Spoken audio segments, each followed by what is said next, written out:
Okay, so I got some late today. I'm extremely sorry. I think आप लोग भूल गए होंगे, मैंने बताया था कि आज के दिन थोड़ा 10 मिनट आप लेट ही आइएगा, ठीक है?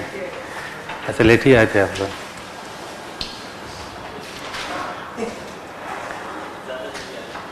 ज़्यादा हैं? अच्छा, you are part of some other course also? अच्छा, morning foundation. Oh my God. And where do you stay? अच्छा, there is no point of going back also. अरे बाप रे बाप.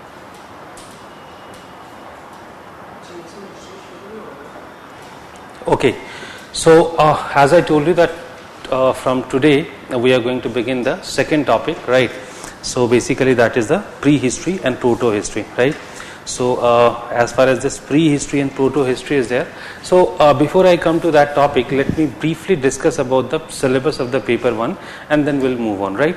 Because so far whatever we have discussed in the class, that's a sort of generalistic description, and somehow that covered the whole paper 1. Specifically I focus on paper 1 because while talking about sources, the basic emphasis was on was basically sources of paper 1, and paper 2 I didn't discuss because paper 2 the sources are definitely playing important role, but somehow one thing that I what I tried to make, but I haven't uttered it clearly, but now I'm saying you that at least if it is about paper 1, so definitely we need to understand the sources or the nature of sources very carefully, and then only you'll be able to do the justice with the questions which are being asked, right?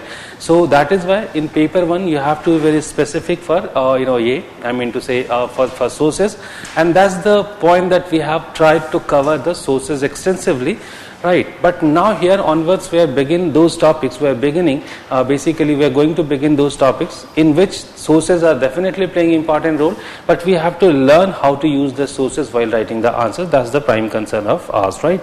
So that is why I just decided to discuss briefly about the syllabus, right? And that somehow will be able to understand the changes which are over the time coming into in history or Indian history, right? So as far as history is there, or this particular optional is there, right? History optional paper is concerned, right? So as you do know that it has been ultimately divided into two paper 1 and paper 2, right? So if it is about paper 1, because as I told you that today we are going to discuss only about paper 1, so if it is about paper 1, so roughly we can divide. In paper 1 they are asking about ancient India, ancient and medieval India, right? That's a sort of rough division of the syllabus, right? So if it is about ancient and medieval India, and in fact we can't divide in such a easy way, and in between, right, there's another tenure or period which is known as early medieval, right? So if you'll see that paper 1, right, so as we are discussing about paper 1 right now, so let us completely remove this section. So that's the rough syllabus of paper 1, right? Now let us see it in a different way, right? So paper 1 is also divided into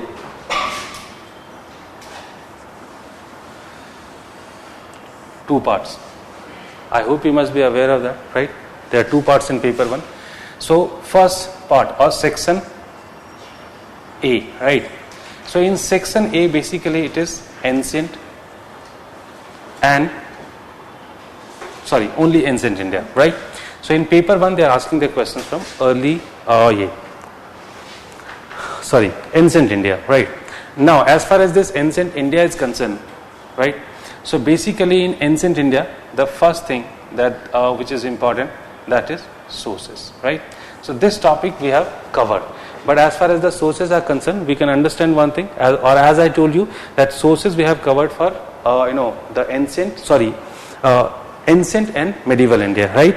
So basically, as far as the medieval Indian sources are there, so what I'm talking about, the contemporary sources, right? So as contemporary sources are concerned, so in medieval India, basically we need to understand about the writings, or basically the court writings I'm talking about. So very specifically, I didn't discuss about the court writing.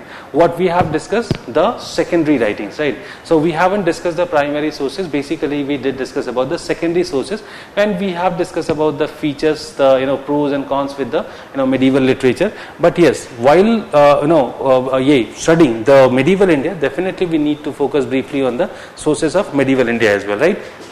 But if it is coming to the ancient, so most of the sources we have discussed for ancient India, right? So the first topic is sources, right? And the second topic that I hope you all must be having the syllabus with you, right? So in the second topic, what is the second topic? Prehistory and the proto-history. So I have already told you about the categorization of prehistory and proto-history, right? In paper 1, there's another thing which we need to remember, specifically in section A. What is happening in section A? Basically, there's a first question. That question is based on map, right? And it is of 50 marks, right? And as you do know that this particular section is supposed to be a tough part for most of the students, right? Because they don't feel very comfortable in this section. So that is why here onwards what we're going to do, in every class we'll try to discuss some of the topics, right? Suppose we have done this Paleolithic, Mesolithic and Neolithic. So meanwhile, and there's another thing which is very important, the map or the sites in map, right? These are basically being asked from the ancient India, right? Very rarely they are asking the sites from the medieval India, right? And that is why it's quite obvious that we need to focus basically on the ancient Indian sites, right? So here onwards, that's another task which is coming to us, and that is why we'll divide the class every day, right? We'll just discuss for 10 minutes. Last 10 minutes or 15 minutes we'll discuss, or in the beginning only we'll discuss about some of the sites, right? And if the classes are regularly happening in this class, then definitely we can use that projector, right, for that, and somehow it can help you. I hope you all have collected the map material. No, you haven't collected it yet, right? There's no problem, fine. So you just do one thing, I'll be keep on giving you, regularly, right? Suppose we're doing the Paleolithic, so I'll just give you the sites of Paleolithic and the descriptions as well, right? So somehow this is one of the part that we need to cover, in a good manner, because I'm telling you, it is quite easy to score around 35 to 40. When I used to write the mains examination, that time it was quite easy to score 50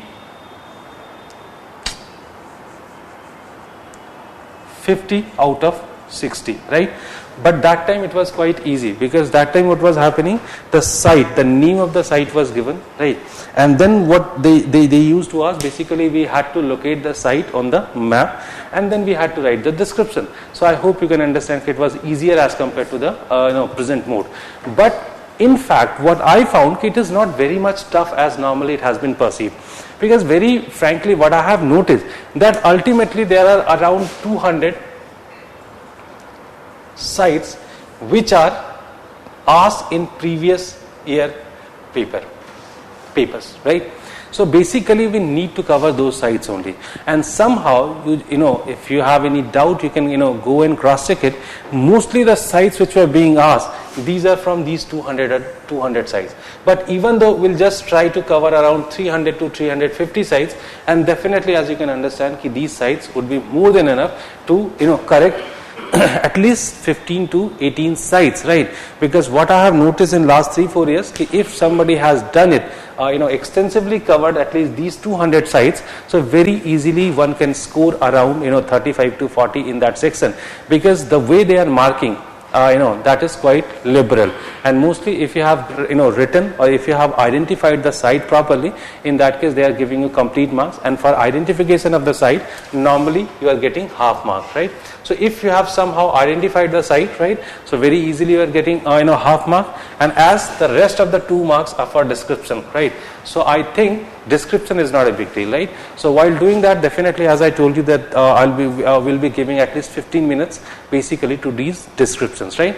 And the another thing, that there would be a way in which we can cover the maps, right? So what we're going to do, right, basically the map that you'll be getting here, that map has been divided into certain sections, right? or we can say it has been prepared in a graph. So basically when we people used to appear in the UPSC examination, certain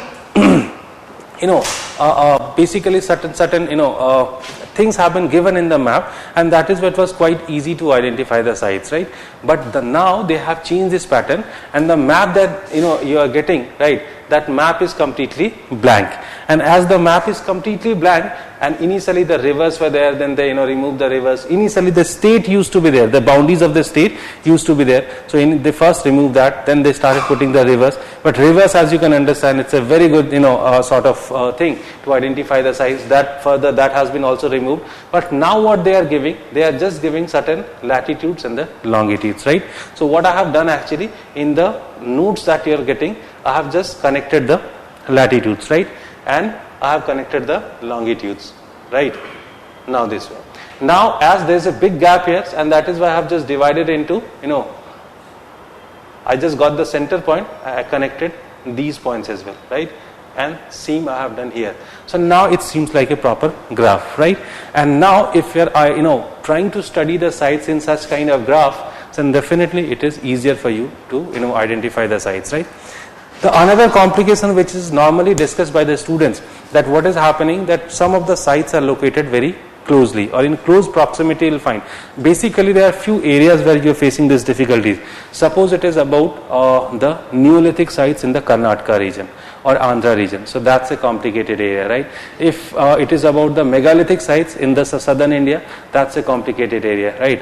What else? Apart from this, we can discuss about some other things, such as the sites which are basically there on lower Gangetic plains, right? Because I hope you must be knowing about Mahajanpada period. So in Mahajanpada period, that was a that's a sort of small location, and there will find multiple sites, right? So that might be a problematic area. So there are few areas where you can face some certain problems, but once you start following this system, that there won't be much problem. But apart from this, there is another thing which is very important, and that you must take care of. That if you think that if two sites are located in close proximity, right, and when the students are asking question, very repeatedly I have to face this question: what if I am writing the name of another site, right, which has not been asked by UPSC? Now the question is that, very simply I am telling you one thing, they had a pattern in which they used to give the marking.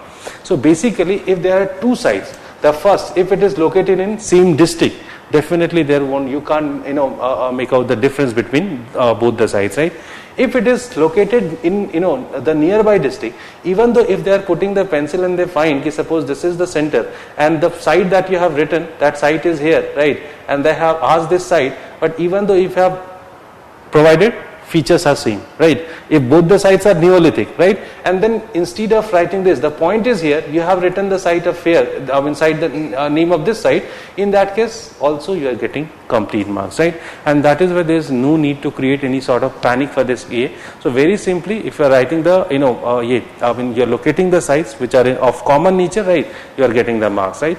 Description is always the easiest part. I mean, it's not a much problematic part, and that is why you'll be having the description, and I am not giving you the very extensive discussion in the notes, right? And while discussing also, we'll just try to cover 5 or 6 important points for this site, nothing else, right? So you just need to write 5-6 important lines or important points, right? If you don't have time, right, so you can save the time just by writing a single word or the feature only for the site, right? So in that way we are going to cover this map section. So gradually, if you keep on doing this for coming 2 months at least when we are doing the paper one, so that would be extensively covered.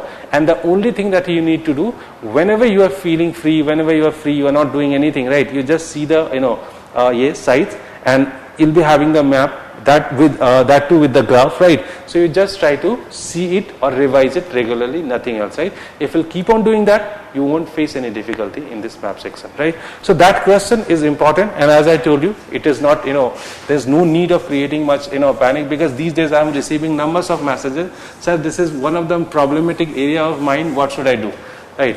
So definitely I'm not going to create any magic for that. So it's a sort of matter of practice. If you're doing it regularly, somehow you can cope up with this question, right?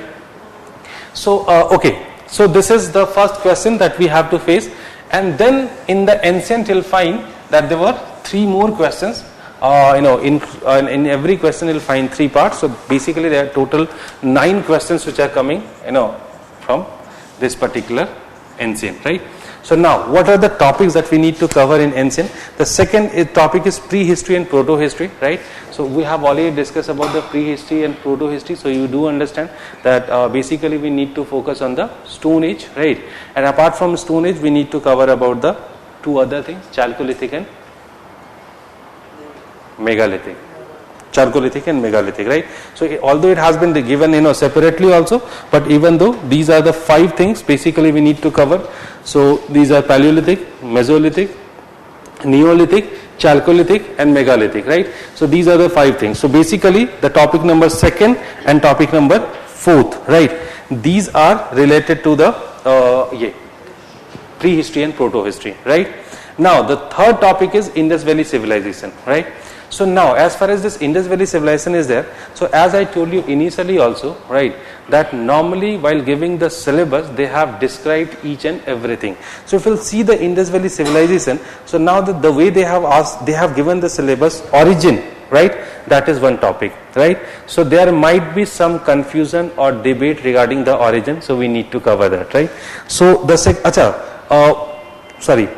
as far as the Stone Age is concerned, right? So I already discussed in the last class that as far as the Stone Age is concerned, we don't need to cover each and every site for the Paleolithic, Mesolithic and Neolithic, because there are very limited questions that could be asked to you in the Stone Age, and that is why as per our requirement we are going to cover the things, right? Because if it is about sites, definitely we won't remember all the sites, right? So in fact we don't even we don't remember, we don't need to remember that what are the findings in each and every site. So there is no point of wasting time for these kind of things. Basically I just told you that what we are required to understand in this particular chapter, that we need to understand some broad transformation and the changes which are coming or which are taking place. So there definitely we can take the name of such as some of the things like I just told you, like if we'll talk about that particular portion, so you can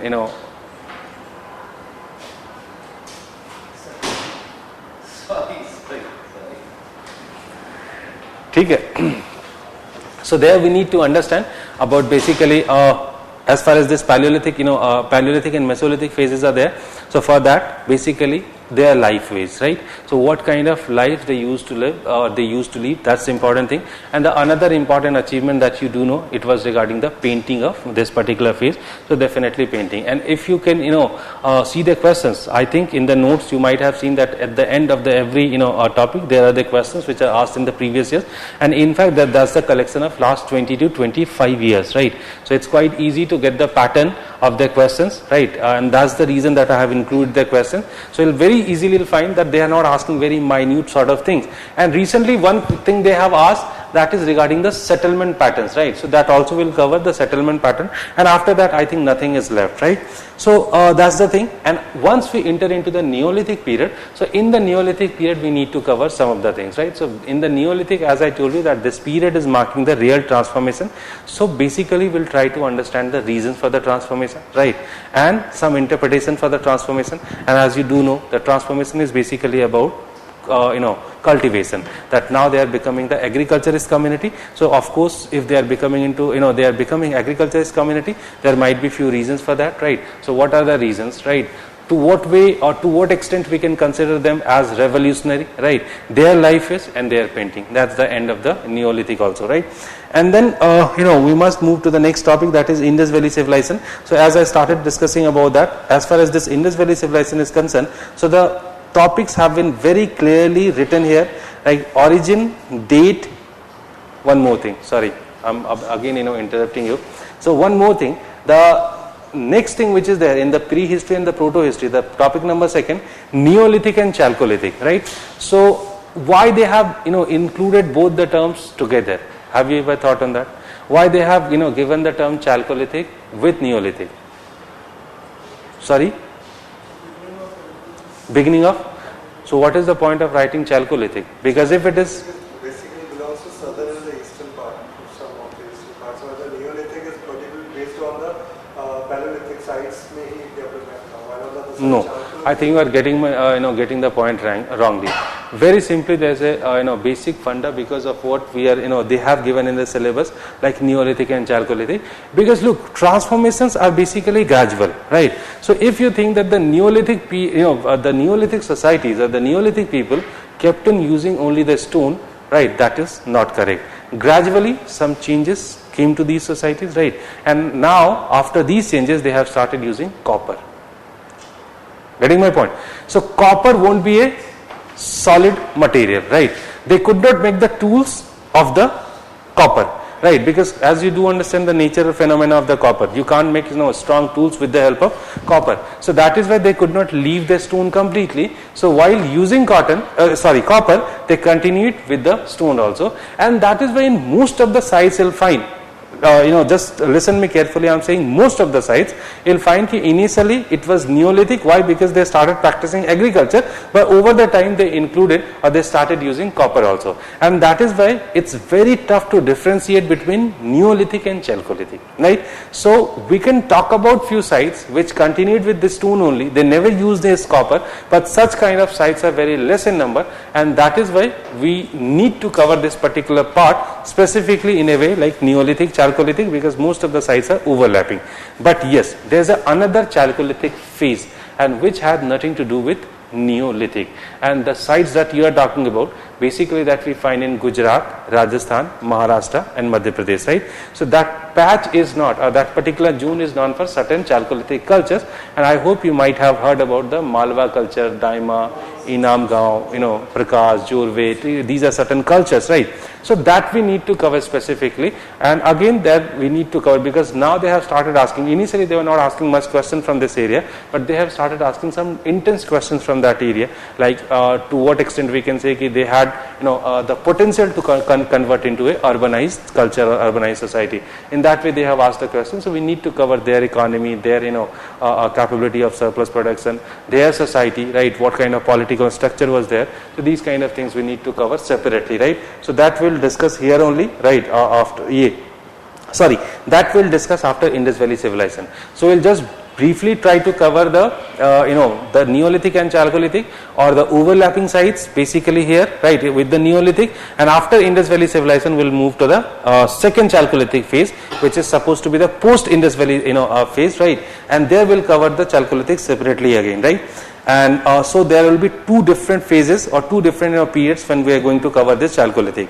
Next is Indus Valley civilization. So in Indus Valley civilization they have given few terms like origin, date, extent, characteristics, decline, survival, significance, art and architecture. So these are few terms what have been given, and as you do understand that this is supposed to be the most important segment of our syllabus, so definitely we need to cover here in a good way, right, that particular chapter. But while covering this particular chapter, there is a thing that you always remember: they are not going to ask you the basic fundamental details, like the urban planning is supposed to be very important. But do you think that they are going to ask directly the urban planning? Just write something on that urban planning of Indus Valley civilization. There is no point of talking about this kind of thing. They might ask a question which is related to urban planning, right, which is related to town planning, right, but they won't ask a separate question specifically okay, the roads were cutting straight, right, the houses are good, the burnt bricks were being used. These kind of questions won't be asked, right. So here we have to be very specific, and we'll just discuss the things as per the requirement of the question. So the first thing is origin. So there is a debate regarding the origin, right, and I hope you must be knowing about the debates regarding that, and definitely we'll cover as per the the historiographical debate. The date, that is fixing the right age for the Indus Valley civilization, right. Again, that would be a debatable area. That third is extent, right. So extent is not a big deal, right. So we just need to know about what was the extent of here. Characteristics, right, that is supposed to be very important. So here we need to understand the characteristics of Indus Valley civilization, that what were the specific characteristic features of Indus Valley civilization, and there we can we can discuss about so many things, right. And the next word is decline. So again there were so many theories regarding the decline of Indus Valley, right. So these are the topics which are very simple. Coming to the next, that is survival and significance, right. So survival, that's a big question, and in fact recently some of the questions they have asked, like if you'll see the question papers, I think 3 years back they asked a question on their economy was self-sufficient or not, right? Or they had a self-subsistent or subsistent economy, right? The question was based on subsistent economy, so somehow it is related to that. So of course, while covering the features of Indus Valley civilization, that would be covered, right? And the next is definitely is art and architecture, right? So I think art and architecture, it's an easy topic and definitely will cover it, right? Next, moving to is megalithic culture, right? So megalithic culture is nothing but the beginning of the societies in the South India, and there again most of the books you won't find much detail of megalithic culture, and very less number of words have been dedicated to megalithic culture. So you just leave the topic completely to me, whatever we are going to discuss, because see the topic, distribution of pastoral and farming cultures outside the Indus development, right? The first thing. The second Indus, development of community life, settlements, development of agriculture, craft, pottery and iron industry, right? So there were so many subtopics are there, but you don't think that these subtopics are very vast or very lengthy. They are very, we just need to know about, maximum 500 words in, on each of the topics, right? So somehow this is the, megalithic culture. The next is Aryan and Vedic period, right? So that there we need to cover about the Paleolithic, the early Vedic period and later Vedic period, right? And while covering these topics, at least from the Aryan, and that idea could be implied even in, the megalithic cultures, megalithic cultures also, right? Whenever we are talking about any phase. Suppose we are talking about the, Vedic period, right? Suppose we are talking about the Vedic period. So look, if we'll try to understand each and everything regarding the Vedic period, and if we are going to understand this Vedic period without having any discipline, right, we won't be able to understand everything, right? So that is why in what we are going to cover, right, we'll just divide every topic into 4 sections, right? And what are those 4 sections? Polity, right? We'll cover the polity, economy, religion, society. The art and culture will be part of the society only, right? So every topic we'll try to understand in this way. And what is the benefit of this? That is also I'll telling you, right? Sometimes they are asking questions like, in a way, you just write something about the polity from the 3rd century BCE to 3rd century AD. In that way they are asking the question. So whenever we are, once we are done with the Vedic period, and then we come to the next period, that is, Mahajanpada period. Right? So Mahajanpada period. So the same approach we are going to have here, right? So once I'll be discussing polity, so that time we can compare the polity from the Vedic period, right? So any as such question is coming which is asking you to compare it either with the previous period or the next period, will be able to compare it, right? And that is why because we people are trying to see the polity differently, right? So that's the approach we're going to have, right? So in the same is applicable for the economy, for the religion. So okay, if you have covered the religion in the Vedic period and now we are covering the religion in the Mahajanpada period, so very easily you can find out the differences between these two periods. So the same approach we're going to follow for each and every topic, right? So next is Mahajanpada period, right? So after the Vedic period, the next is Mahajanpada period. So once we'll come to the Mahajanpada period, the approach would be same. But in now, whatever the questions could be asked, these are from here only, right? So now, if suppose, I'm just giving you an example, this is not very much required, but even though I'm just trying to give you suppose if you're talking about Mahajanpada period, right? So now, just try to apply same idea. If you're talking about the Mahajanpada period, like this is the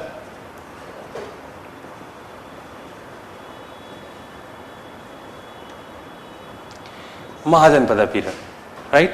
So the first thing that we need to discuss is polity, right? Do you remember, if you have studied the NCERT so far, at least you can remember, in polity there was a huge transformation. And what is that? Kingship. That could be represented in a state system. That's it.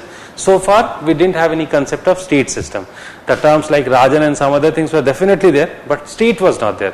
What was the meaning of state? Somehow will be able to understand here, and then we'll be able to compare it with the Vedic period also, right? So okay, fine. So that is one of the important change, right? Now, I just told you economy would be the next section.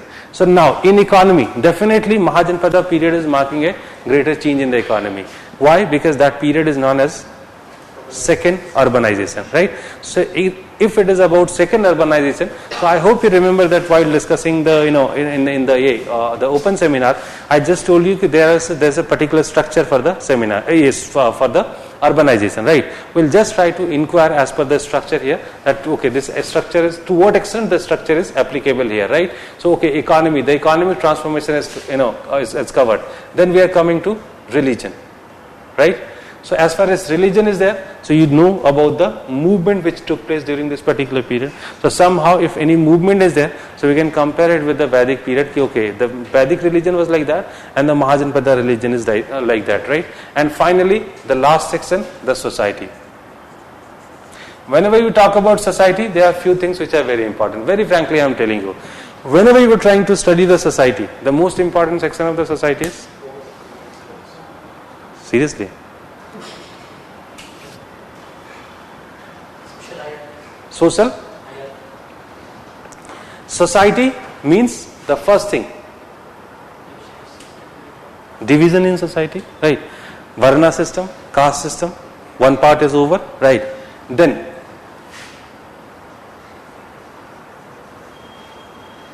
lower classes, like what kind of life was there for the peasantry community, that's the most important thing, right? That we can cover. And finally, women, right? And last,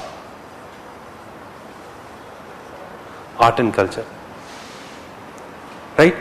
Do you think anything is left after this? Nothing, right?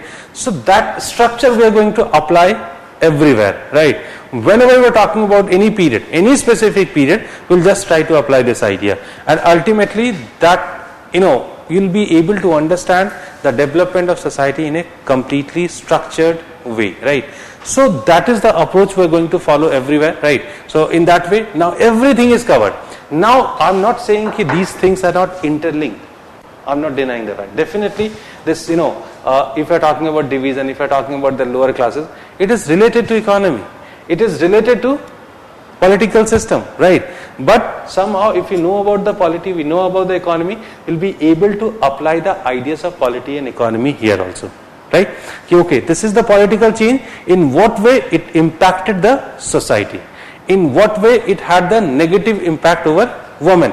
If religion is there, we have covered the religion, right? So definitely there might be some impact of religion over the society, right? So if we have covered all these things, we'll be able to analyze the impact of those kind of changes over the society, right? So now in that way it would be definitely the other thing which is also important. These two things are related to each other, right? So definitely we'll try to cover the things in a way. Either first we need to understand the structure of the society, the polity, economy, society and religion, and then we'll try to interlink also, right? So that's the next topic that we're going to cover, right?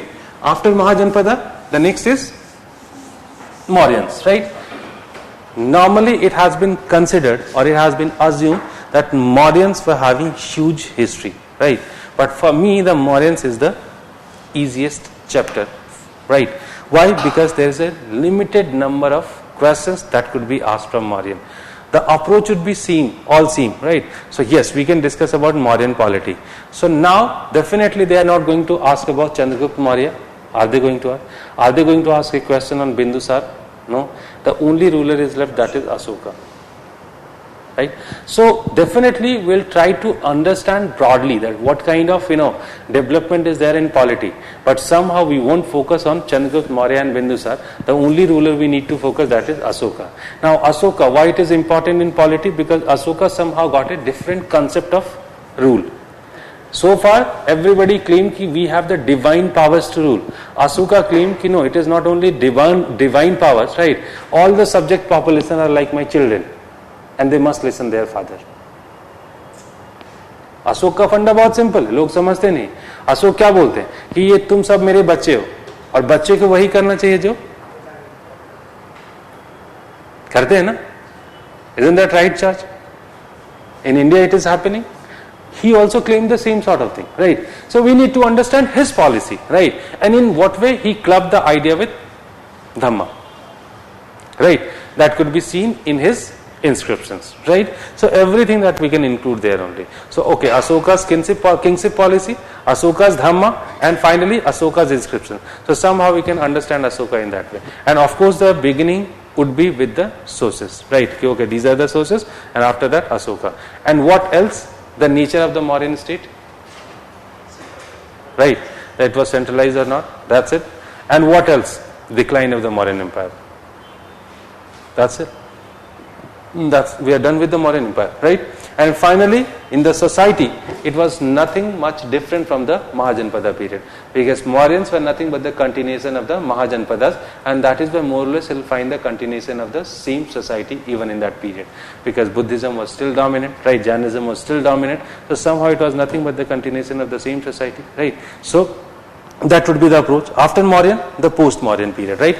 That part is slightly lengthy, right? Post-Mauryan period, Indo-Greek, Sakas, Kusanas and Western Kshatrapas, right? So the 4 dynasties are there, and apart from that, basically we need to cover about the Sungas, Kanvas, right? These are the also important dynasties, but somehow you can understand very easily one thing.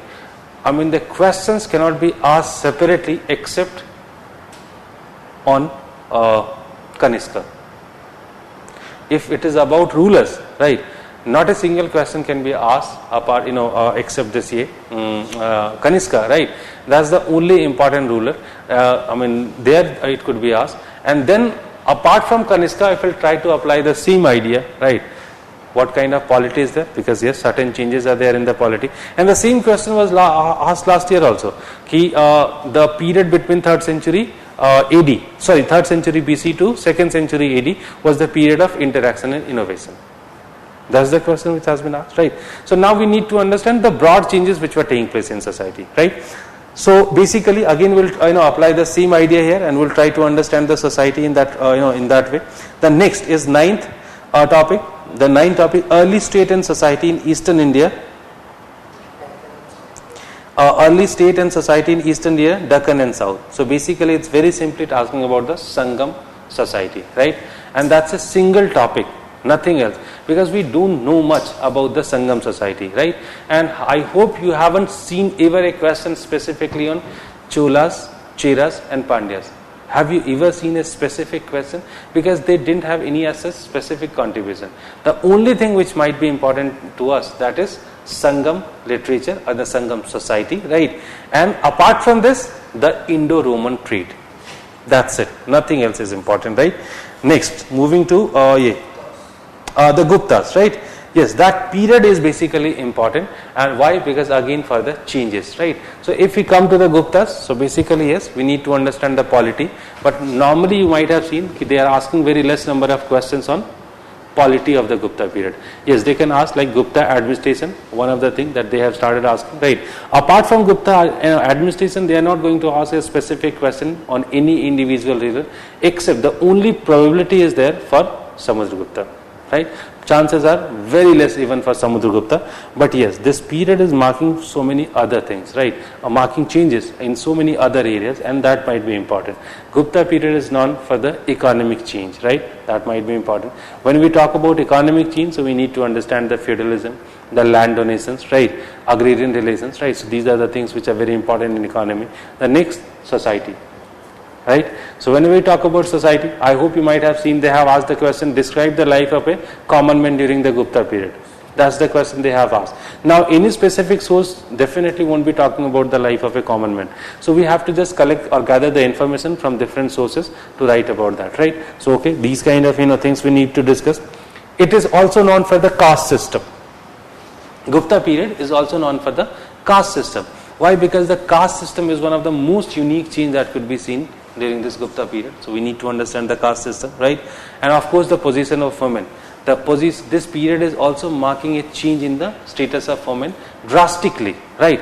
After later Vedic period, you know that the women's status is gradually declining, but somehow Gupta period is marking the biggest change. Reason? Very simple reason is there.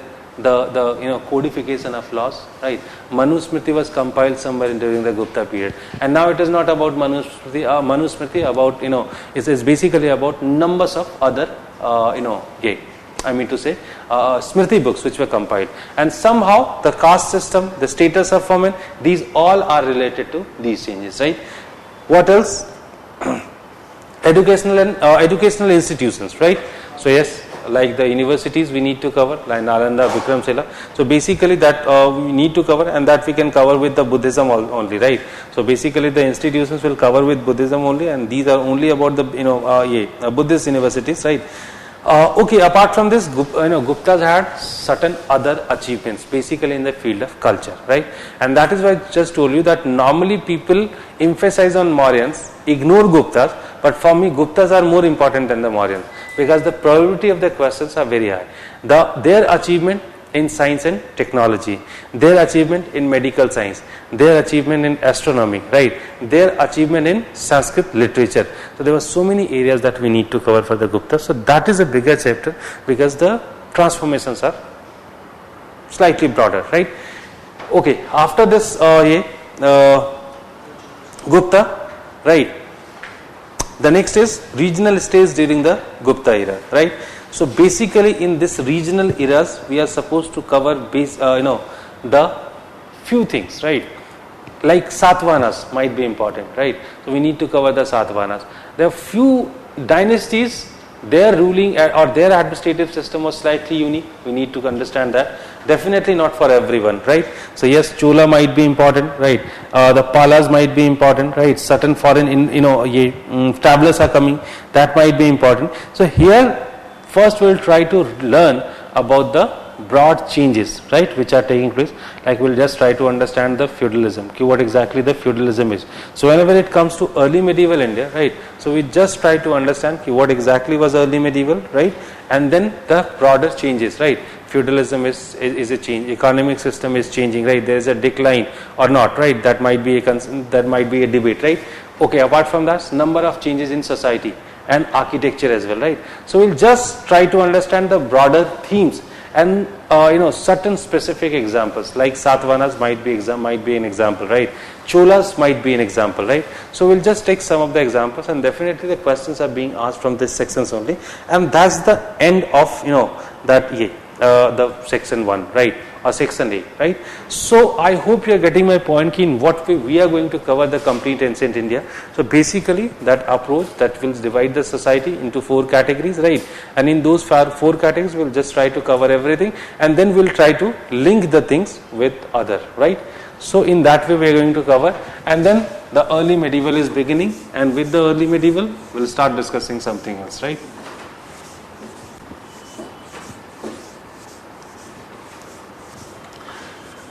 Now, so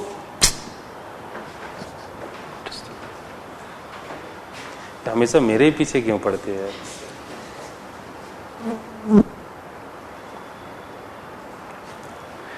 Right. So the next topic that we are going to begin with, that is prehistory or Stone Age.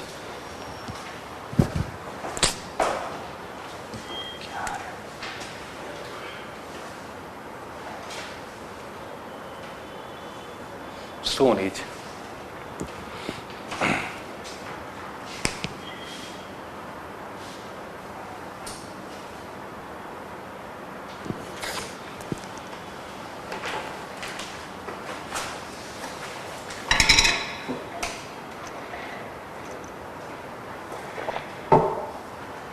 Is someone carrying the notes?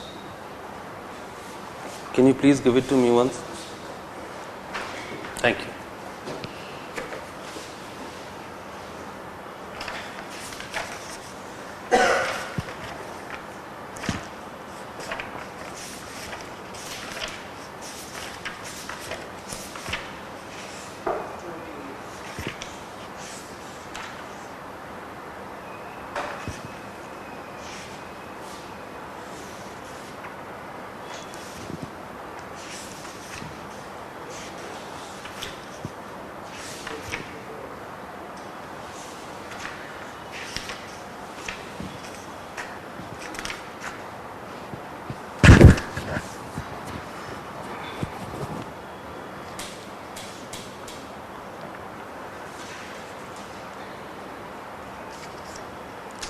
Okay, fine.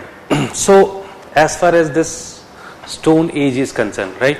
So, I hope you might have studied that particular chapter, and you must be having some formal details regarding that chapter, what exactly Stone Age is, and definitely the things that you might have covered. These must be in very these must be very basic information, right? So, look. Ultimately, as I told you that as far as this particular chapter is concerned, so there is no as such requirement that we need to understand everything in a minute way or in a very extensive way. But yes, some basic understanding again should be there, because and whenever you have this chance to connect any particular topic with the history writing, right, which is known as historiography, right, so somehow you always try to utilize the situation, right. So let us begin the this particular topic with the history writing only, and you'll be able to understand in a better way, right. So as far as this Stone Age is concerned, so definitely there was few problems with the Stone Age, right, and that is why people, when they started discussing about the Vedic period, they started discussing about the Mahajanpada period, but even though they were not talking about the Stone Age, right. Have you ever thought why the history of Stone Age has been developed much late? Initially it was not developed. Any reason? Do you find any reason for that? No written sources. No written sources. Okay, fine. That might be one of the important things. But I just told you that yes, even though archaeology started, and in fact, if we'll discuss about the Indian Stone Age, so I must discuss about the incident of 1860s. I don't remember the exact date. So there was a fellow called Robert Bruce Foote, right? So this fellow is supposed to be very important for marking this change. Why Robert Bruce Foote is supposed to be very important? Because one day he was working in Geological Survey of India. He had nothing to do with history or any other thing. One day he was just working in Madras, and somehow what did he notice? That something was fallen nearby him, right? And he just picked the stuff, and he found it's a sort of hand axe, right? Now he got surprised. It is not like something which is naturally made. Try to get my point. He very simply noticed one thing: people desperately try to get the shape or that particular shape, and then he got astonished. There must be just by seeing that, as it is quite simple. Okay, people are trying to make some tools out of that, and somehow he noticed that particular phenomena, and that is why he started finding some other things related to that, right? And somehow he found so many tools. But it was not the first incident. In fact, there was another fellow in Bengal called as La Messuire, right? And that fellow was again working for this, he was basically working for railways, right? And somehow he also received so many such tools, right? And for them it was stone, right? It was not tool. But once they noticed that, once they started studying that those kind of stuff that they received, right, or the artifacts they received, somehow they found these are not very simple stone. Somehow they desperately tried to give a particular shape to these stone, and of course it was quite surprising for them. But now the question arises: the history that they have studied so far, that history was beginning from the Vedic period, right? And there was no history, because IVC was, as you do know, that invented much late. What was the period when IVC was invented? The first Harappa was excavated on 21, 23. So I hope you can understand that so many history or numbers of amples of books on Indian history have already been written, and now so far nobody has talked about the Stone Age society, right? So they were talking about the history of Vedic era, and then Buddhism, Jainism, and some other things. They were talking about numbers of philosophies. They were talking about the Gupta rulers, Mauryan rulers, but there was no as such concept of Stone Age. But if you think that the West was much advanced in terms of their knowledge regarding the Stone Age people, or basically the people which were there in the evolutionary stage, that is also not correct, right? So definitely people were taking the things lightly, and they never thought there might be a phase when people were using the stone tools, right, or they were trying to make the tools out of stone. They would not have imagined any as such things, right? But yes, the situation started changing after 1850s, and there is a reason because of what the situation changed. Can you connect it with some other thing? Do you find any point on the basis of what you can connect it with some other things? Railways started. It's not railway. I think you people are not going into that much intensity of thoughts what I am talking about. or somehow I'm unable to convey the idea to you guys. How come the human being came into the earth? कैसे आए थे लोग? कैसे? Adam or Eve आए थे. That is what I just wanted to listen. That's the popular belief, right? And if you think, that is Christian belief. So we are also talking about the history writing by the Christian people only. और हमारा भी तो concept है. We also do have a concept. वो क्या है? अच्छा, विष्णु ने बनाया, जो भी है, मुझे इंडियन कंसेप्ट तो नहीं पता है फिर भी, ठीक है. So I hope if you think that that this idea that there was an evolution of people, right? There was an evolution from a monkey to human being, or the Homo sapiens. Nobody could even imagine that thing, right? The only thing they believe that no, people just came because of Adam and Eve. These were two early fellows, and then here onwards you'll find that the numbers kept on increasing. But the concept got changed when in 1830s you'll find there was a book written by Charles Darwin. The name of the book was The Origin of Species, right? The Origin of Species. And somehow what it did, it challenged the earlier concepts, right? But if you think that they have very easily, they accepted this particular theory, and they accepted it was just a evolutionary process through which the human being came. It was not like that, right? There were so many other people, those kept on writing in the favor of the idea of Charles Darwin. And I think you must be knowing about, recently also there was a challenge to Darwin's theory, right? And in India there were so many challenges to Darwin's theory, ठीक है? वो तो मानते ही नहीं कि Darwin की वजह से ऐसा कुछ हुआ होगा, ठीक है? So somehow it was a religious reason as well responsible for people's less knowledge, right, or for historians less knowledge about the evolution of the people, right? So somehow they could not understand that this could also happen, right? But once such kind of writings became so popular after the mid of the after the mid of the 19th century, and then definitely people got intended to find something which could prove the evolutionary theory of human being, right?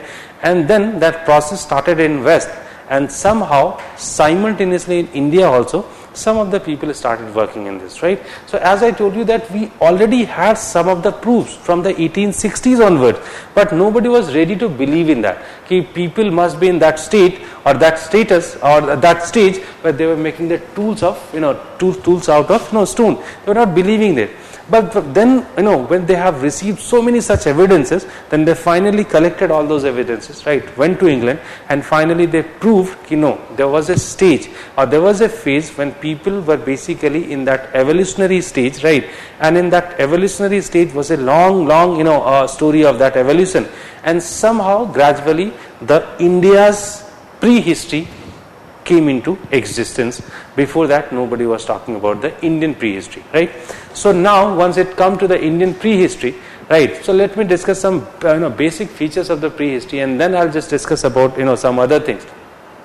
So whenever you talk about stone tools, one thing that is very clear, it was all about tools. Because if they would not have received the tools, definitely they would not have much focus for the writing of history of the prehistoric people, right? But after getting the tools, definitely these people got much focus. It means that there's something which was very unique, right? So there were few things which are very important, right? So now what are the things that could be discussed? Or whenever you are trying to think about those people, you must talk about few things which are very important. The first thing that is definitely an evolutionary stage or process of the human being, right? That is one thing which is correct, right? So in the process of evolution, definitely few physical changes were happening, that you do know, right? Gradually they have stopped using their upper hands, right? The size of the hands are getting slightly in length. It was it was getting it got decreased, right? And definitely the fingers, right? So that was getting bigger as compared to the previous situation. So these are some physical changes, right? What other changes that we can discuss about from this the physical changes?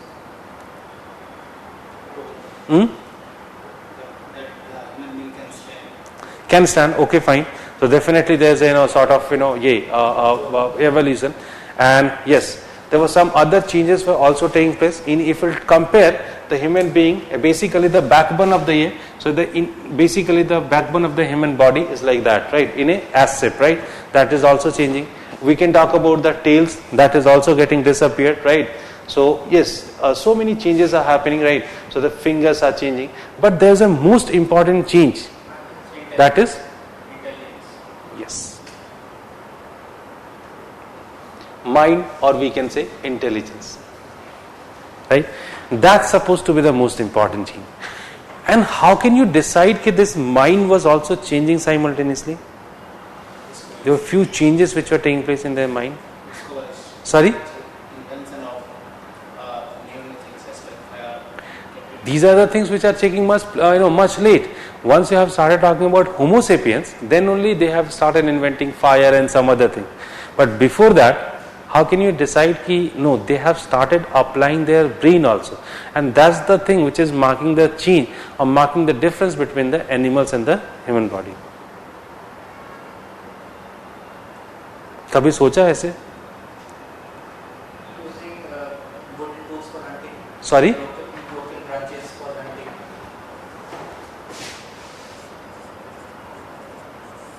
Have you ever seen animals making tool? Using tool? I'm just giving you a simple example, right?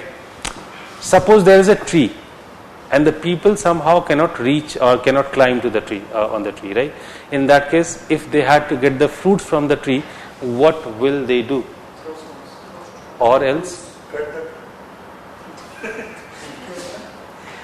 बहुत destructive mind है यार आपका.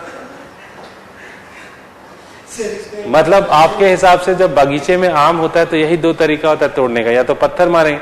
कभी आम के बगीचे में पत्थर मार के आम तोड़ते हुए देखा किसी को? या फिर पेड़ काट के आम चुनते हुए देखा किसी को? नहीं, चढ़ नहीं सकते. Suppose they could not climb on it, डंडा लेंगे, ठीक है.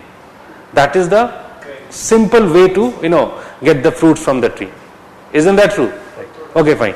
So now, do you think that it is only about that danda or the stick? No.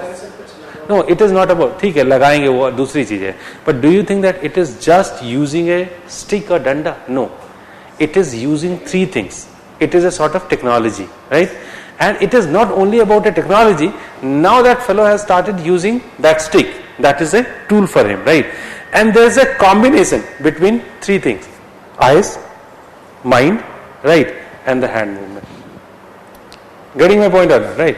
So if you think they have started using the tool because they just required the tool, if you are thinking in that way, so I think you are not still getting my point. It is not about that. There is a sort of transformation which was going on in their mind also.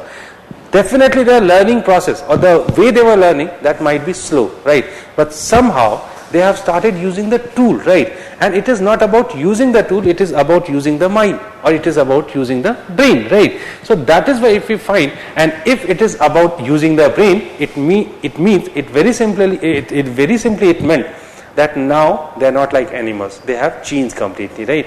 And in fact there is a process, and it is not only about the physical change, at the same time it is about mental change, and as a result of that they have started using the tools, right? And as per their intelligence level, the tools are also getting advanced, right? So why the tools have become so important while studying the Stone Age, that is what I am just trying to make you understand. So I hope you got my point. It definitely, studying the tool is not it is not just a simple thing. Okay, they were just making something. What were the those stuff tools, right? Or what were those stuff artifacts, right? So okay, fine. Let us try to understand their life on the basis of that, right? So the first thing which is very important, that whenever we are trying to understand the life in a Stone Age, so the first thing which is playing very important role, that is tools. The second thing,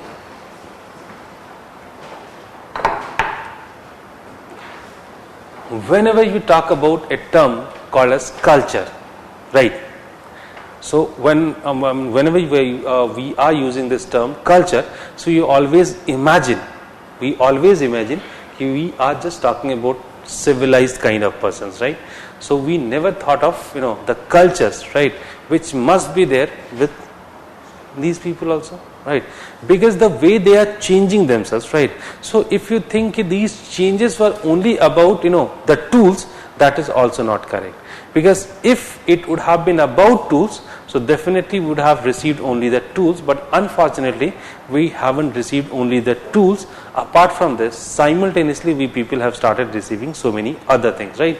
And in fact, the second thing which is very important and that we need to understand, and in fact that important author called Ranveer Chakravarti is writing in a way, if somebody is ignoring the Paleolithic, Mesolithic societies just by saying that these were these were basically like animals, right?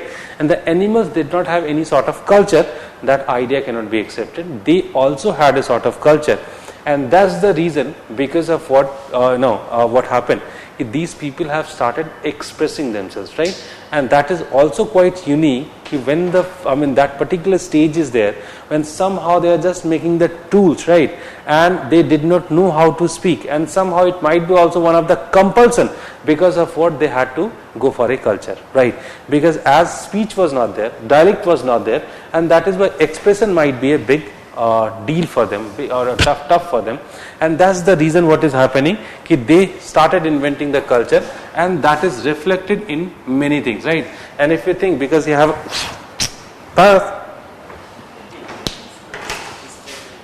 क्या है यार ये,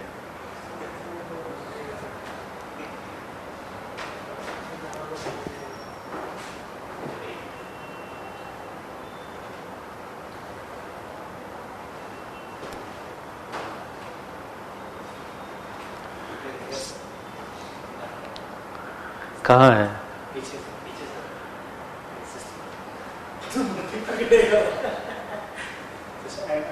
I just somehow remember the movie, but I haven't done anything so far as such, right? And the way I reacted right now, it was simply the reaction of that fellow, Pradeep. His name is Pradeep, I guess. No, Sudeep, right? Yes, Sudeep. Because he also got irritated in the same way. Okay, fine. Come back to the point, right?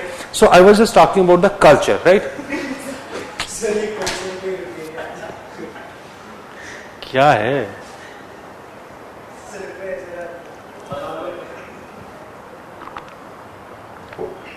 यार मैंने कुछ मीठा भी नहीं खाया है, एक minute रुको.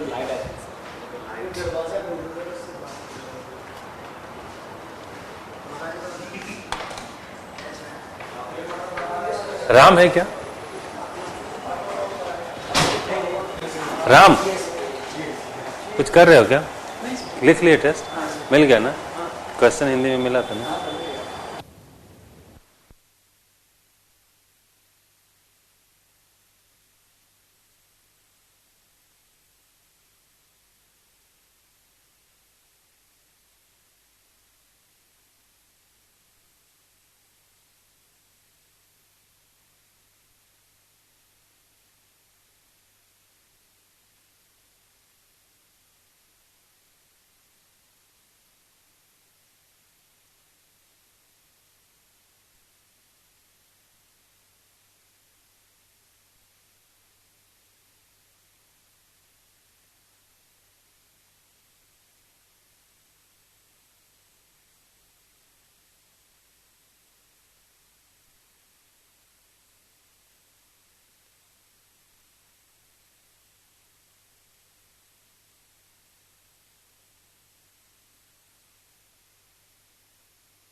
बताइए बताइए. मैं बोलूं सबके सवाल मैं पूछूं. अरे स्पीक अप. सर वैसे ही पढ़ा था मैंने, अगर मंकीज इंसान बन गया तो अभी जो मंकीज होगा वो क्यों नहीं? Sir, invalid question. नहीं, there might be few things, right? It is not only about monkeys, right? In fact, the next topic that we would be discussing about that, simultaneously we cannot only discuss about the changes which were taking place in the animals, right, or the monkeys. Simultaneously you have to understand the changes which were going on in the climate and the weather, right? So there was some circumstances which got created in such a way that few monkeys or the few animals had to adopt the new culture, the new climatic condition, right? And they just out of these, let me just give you some example. There were so many human beings you must be knowing, right? But out of these human beings, you might have noticed that the potential of some are altogether different. Like some people never feel very cold, right? You might have seen that they were just using a normal t-shirt even in the winter weather, right, or in winter, right? So it is about adaptability of the creature also, right? So somehow if it is about the transformation, but at the same time you must remember one thing: these transformations were not taking place everywhere, right? There were few patches where you find the transformations were taking place, right? So there might be the weather condition, the availability of the stuff, right? Because if we'll talk about this transformation, so definitely if any monkey must be there in the plain areas, they would not have converted themselves. But the monkeys which must be there in basically the hilly areas or the valleys, they converted themselves, right? So there were so many things which matter. Actually, it is not only about that it is a normal process, right? And now the God has fixed and he has such tuning, and as per that tuning, and now the transformation would start. It was not like that. So it was a sort of biological transformation, right? And in that biological transformation, the weather condition, right, the availability of the stuff, right, these all things matter. And that is why we can't think in that way कि okay ठीक है monkey है तो कर गया, ठीक है, तो हमें तो और transformation करना चाहिए. अभी भी और हो सकता है कि अब मतलब ये 4 से 2 ही में आ जाना चाहिए था, ठीक है, बहुत, और या फिर 2 हाथ और बढ़ जाने चाहिए थे, ठीक है, बहुत कुछ transform. It's all about weather basically. As you do know कि after the homo sapiens, right, when the homo sapiens came into existence, you won't find much change took place in human being. Reason because the weather condition is remained all same. एक जगह है जहां changes हो सकते हैं, ठीक है, और वहां हो रहा है. कहां? नहीं, I am not talking about place, I am talking about the human body. There is one place where you very frequently find the changes are taking place. Mind. Right? And I hope if you don't understand this, you just compare yourself with your niece and nephew. कोई भी है घर में, कर लीजिए, तो gradually वो change हो रहा है, ठीक है. अफ्रीका में भी ऐसा कुछ है कि वहाँ की कुछ Arabic tribes हैं जिन्हें स्टूडेंट्स कहते हैं कि they are not fully. हाँ, definitely they are there. उनका transformation का speed कम है. And that's the reason. In fact, that point also we are going to discuss about the anthropological stuff. हाँ, तो वो भी उनका भी पूरा ट्रांसफॉर्मेशन नहीं हुआ है. लेकिन सर ये तो ऐसा तो कुछ नहीं है कि सिर्फ उन प्लेसेस के लिए, वो तो सर अटैच नहीं है. It is not about that. No, somehow, look, if you are getting attached to the normal society, so just by learning the things from the other communities, you start learning some other thing. Try to get my point. So definitely that's the reason that these people are not coming into the, that these people are not part of the mainstream society, and that is why they are not learning these kind of things. Acceptable. But at the same time they were just carrying the same legacy at least, right, which they inherited from their ancestors, right? And that's the reason, and because of what the anthropological studies have become so important in recent days, that just to understand these people we have started using that, right? I'll come to that point, right? Let us first discuss about that culture. So whenever we will discuss about the people, so it was not only about making the tools. At the same time we will find that these people had certain sense, and they applied those sense into those kind of cultural things also, right? Because when you talk about the paintings that we find for these people, so in their paintings we won't find it was very simple, which only depicted the hunting and the gathering scenes, right? Apart from hunting and gathering, there were so many other scenes that have been identified.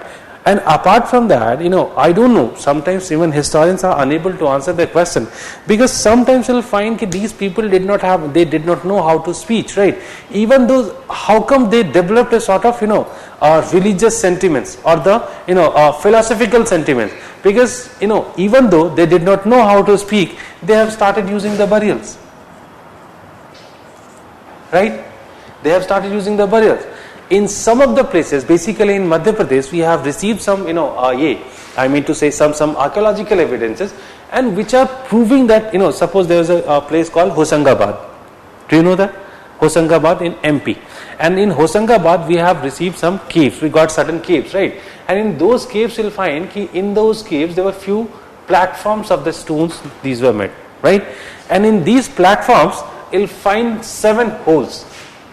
Right, in that way you'll find 7 holes, and the same is repeated here, right?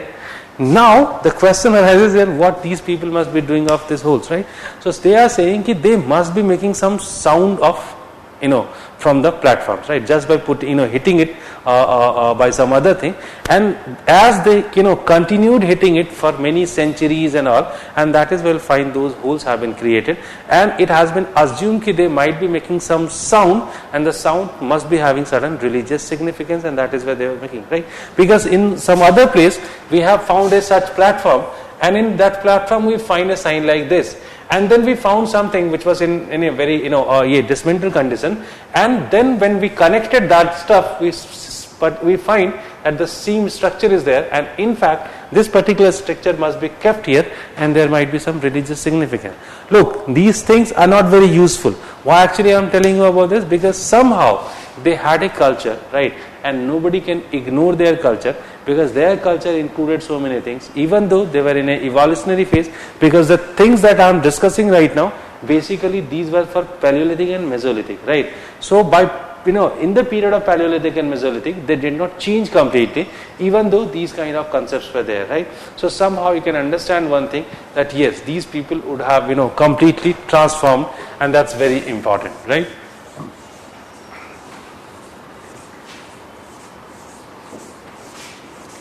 Now, apart from culture, what are the other things very important for them? So, as you can understand, to know about these two people, the Stone Age people, what kind of ideas applied by us, right? Because as you can understand, if the sources are not available, right? Specifically the written sources are not available, it is quite tough to understand about their societies and the cultures, right? It's quite obvious, right? So if it is very tough to understand their societies and culture, and that is why we had certain branches of knowledge which we applied to understand about them. So initially, as I told you, before the beginning of 1900, right, nobody much bothered about the existence of this kind of communities in India. But once this particular idea became strengthened in rest of the world, and as I told you that the Indian people also started going there, and that is why what happened, that somehow the whole world got conscious about their past, right? And basically the past which was there in Stone Age, and that is why some branches started studying about that, and there we can talk about some branches. So the first and the most important branch is microwear analysis.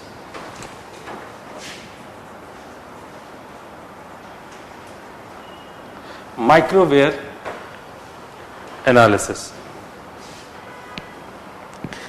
You just write a single sentence.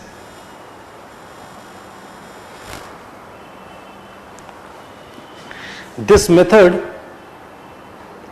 is applied to understand the function of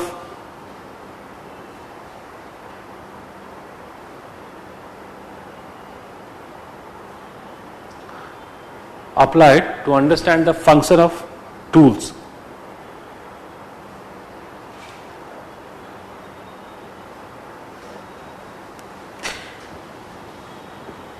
In the course of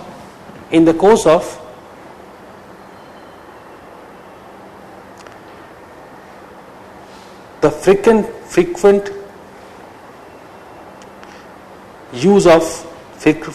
use of tools,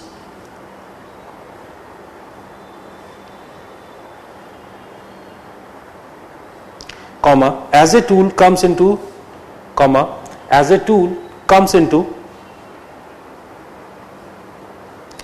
repeated, comma, regular contact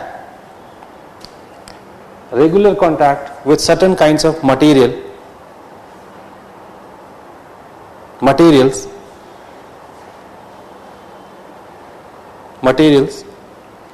comma, its surface and edges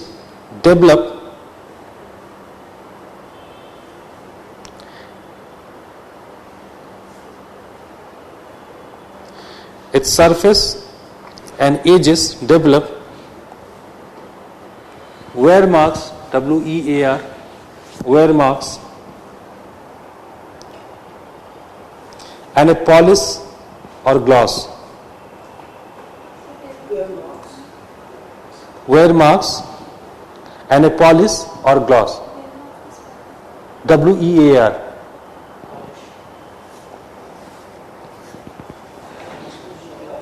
Sorry, polish, POLISH, polish. Did you get the point or not? There might be certain functions of the tool, isn't that true? Right. And if there was a certain function of the tool, so there might be some impact over the tool also of these functions. Try to get my point. If it is hand axe, right, so they might be cutting the trees or any other thing with the help of and if they are doing the same thing for many years or centuries, right, with that tool, so definitely some impact of that particular function could be even noticed on the tools also. If they are just removing the skin of animals with the help of that tool, there might be some impact of that, right? So somehow they have started studying those kind of things, and now it gave a sort of clear idea through which what they could do. Definitely they could identify the activities of the human life or the life of the people during those days, right? So that is why this particular technology has become very important. So that's one of the important way to know about the about that these people. The second,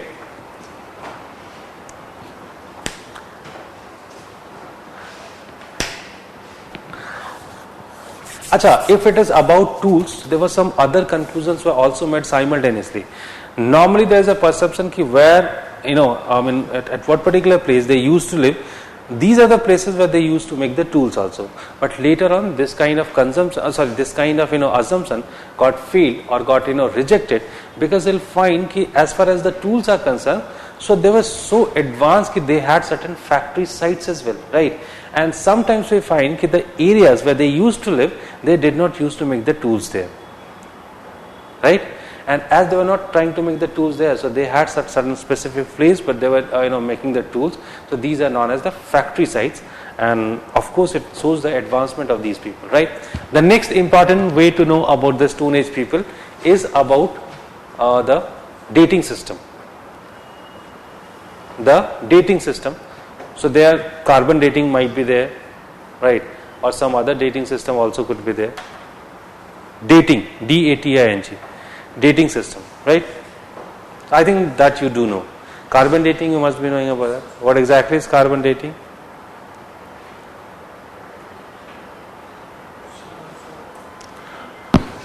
What is carbon dating?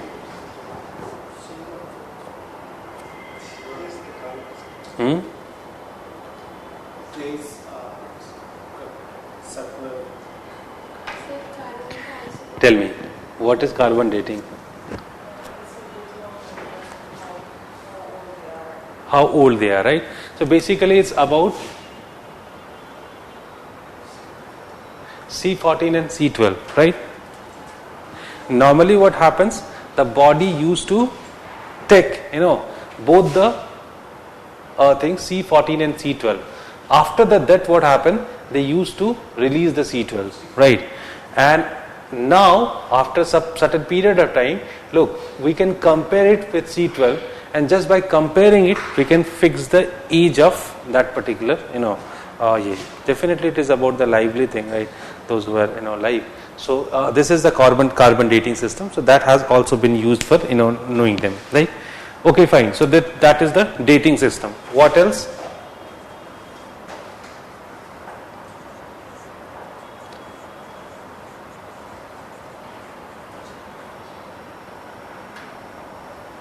Anthropological studies. Anthropological studies. Now, what exactly is this anthropological studies?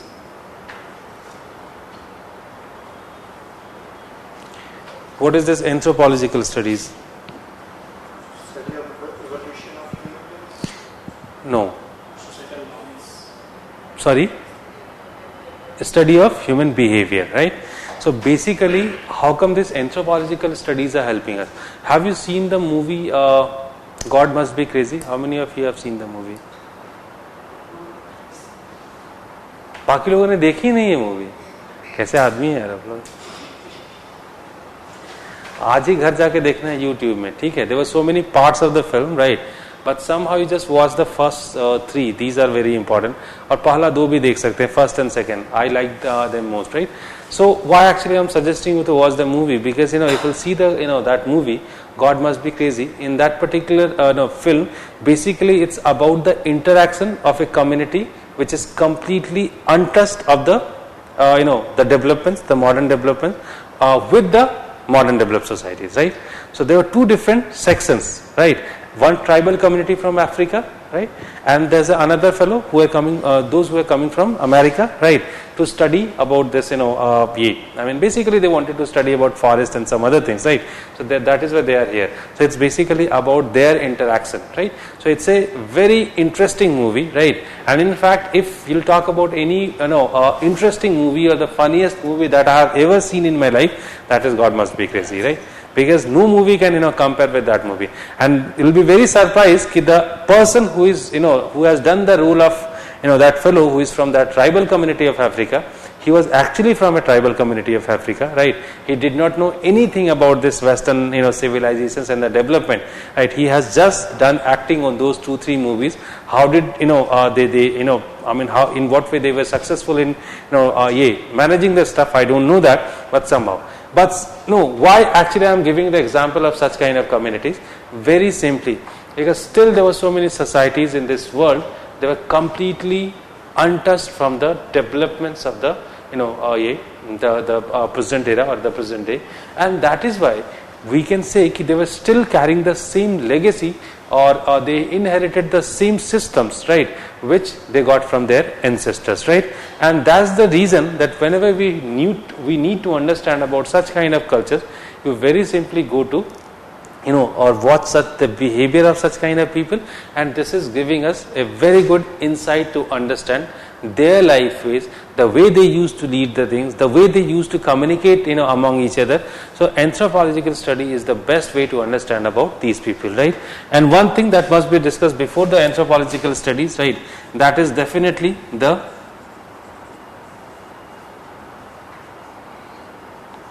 cave paintings. Cave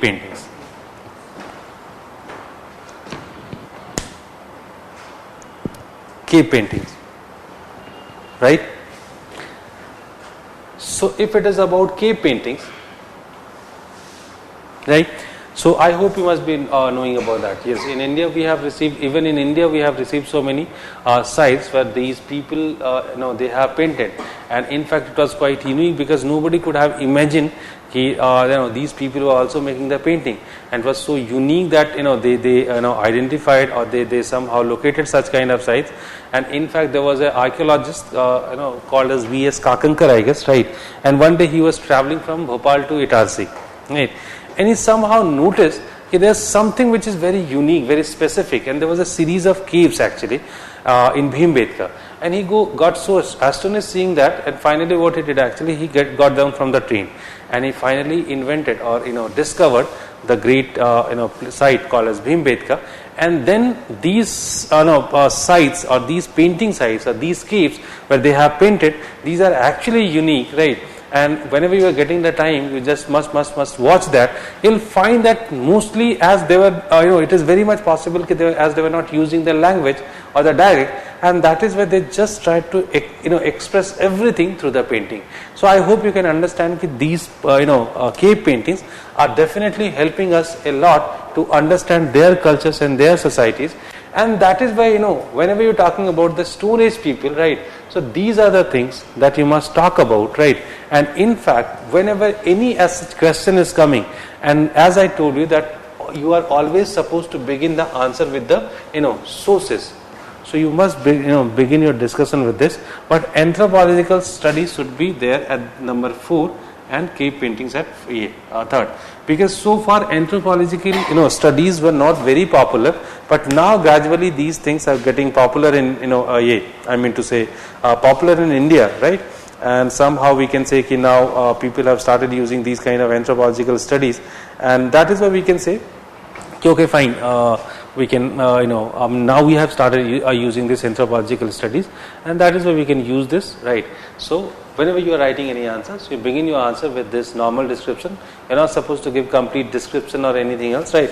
It is simply known as it could be discussed as a source of writing, right? Source of knowing about them. So what was the material used for paint? करेंगे भाई, सब करेंगे. Painting है तो करेंगे, right? Now, let us talk something about the transformation.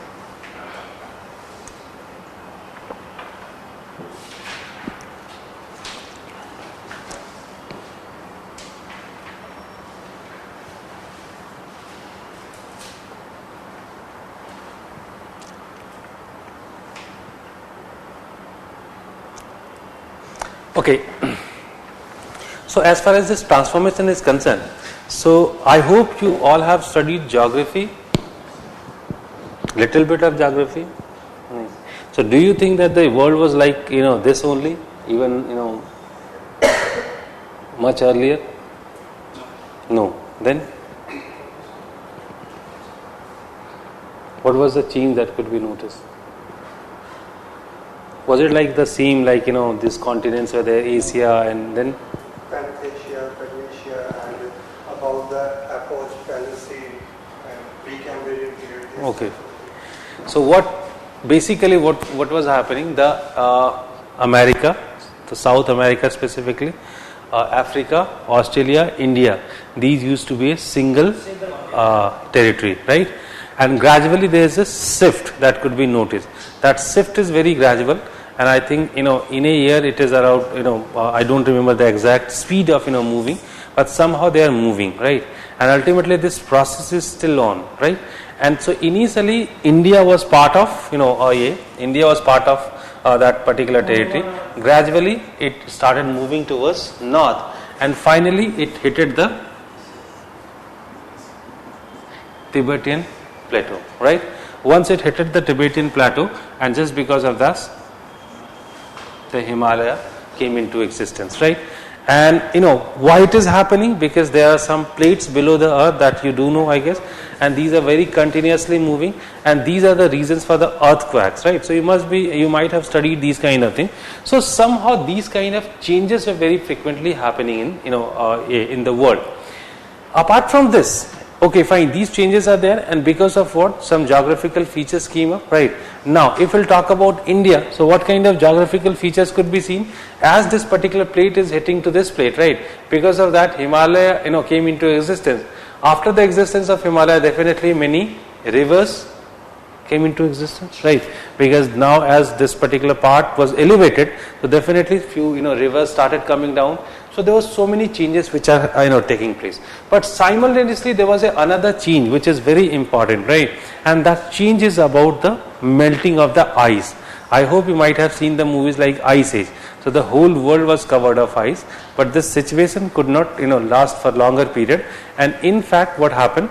It kept on melting, and gradually because of the melt of this ice, the world got I mean definitely numbers of changes could be seen over the here, right, over the world, right.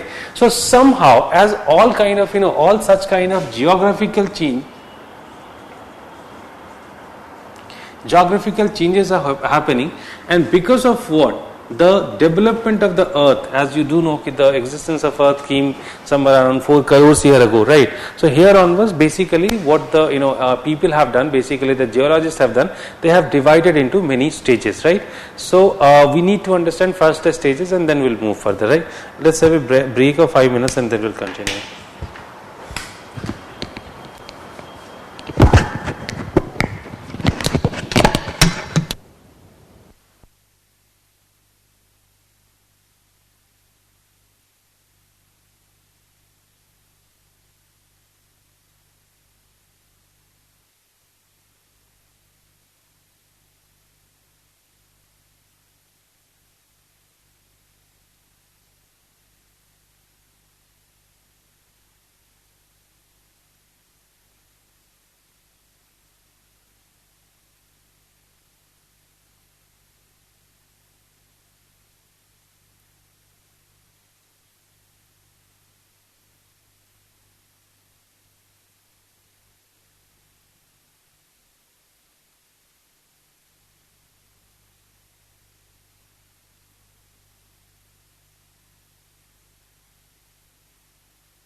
Fine.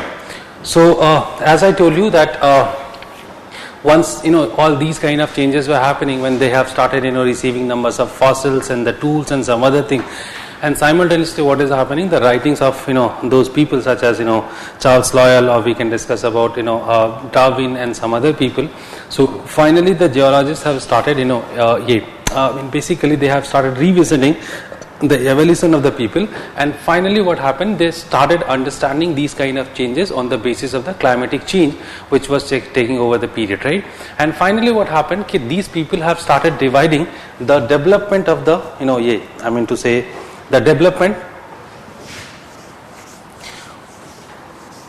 in the weather conditions, right, over the period, and finally it has been divided into 4 parts, and these are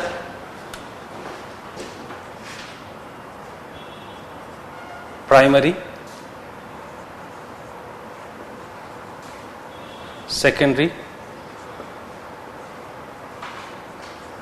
tertiary,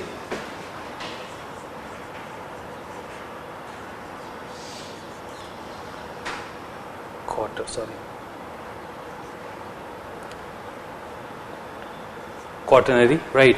So basically they divided into 4 parts: primary, secondary, tertiary, and quaternary, right? Right. So then what there are some other names also you can note down. The primary is known as Paleo, not Paleolithic here, Paleozoic.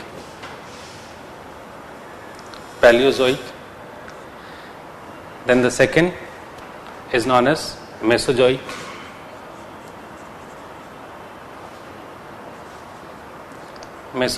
Right? These two were combinedly known as Cenozoic, right?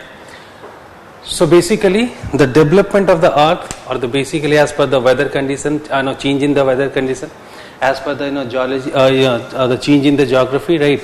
They have divided into 4 parts: Paleozoic, right? Mesozoic, right? And finally the third one is Cenozoic, and third we'll find tertiary and quaternary, right? So these are the changes which were done, right? But out of these 4, these 2 were not very important to understand the changes in the evolution of the society. These 2 became most important, which is combinedly known as Cenozoic, right? That Cenozoic has been divided into 2 parts, right? And basically it has been divided into 5 plus 2, right? So there were total 7 layers of the changes that could be noticed in the in the history of the world, right, or history of the earth, right? So these are the changes which could be noticed, right? So as I told you that the first 5 is not important to understand the development for the human being, or development in the human society, or evolution of the people. Last 2 are important. And what are these last 2? These last 2 are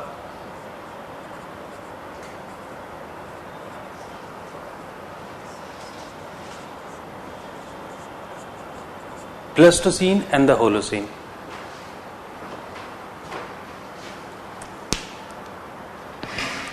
Why these last these last 2 have been considered so important?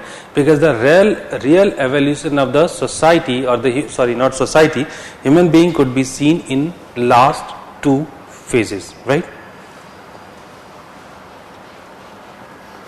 So as you can understand, in last 2 all these changes are taking place. So on the basis of these change in the weather condition, and at the same time, as I told you, that the evolution of the people could be seen from the Pleistocene, and then it is gradually coming to the Holocene, and here onwards you'll find that many other changes started taking place with the evolution of the people, or the human being. And that is why it has been on the basis of these, the Stone Age has been further divided into 2 parts. These are known as Paleolithic and Neolithic, right? So further it has been divided into 2 parts: Paleolithic and Neolithic, right? No, it is not the division of Pleistocene and only Pleistocene. Basically, the whole Cenozoic, the Pleistocene and Holocene has been divided into two parts initially, in Paleolithic and Neolithic. So far, whatever the terms that you have seen, this was nothing but the change in the weather condition and the change in the earth. But these are the names which are basically based on the changes in the evolution of the human being, right? But later on, they have realized few things. This particular categorization or division is not perfect.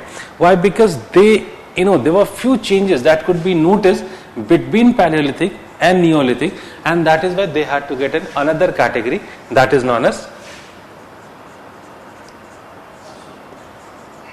Mesolithic, right?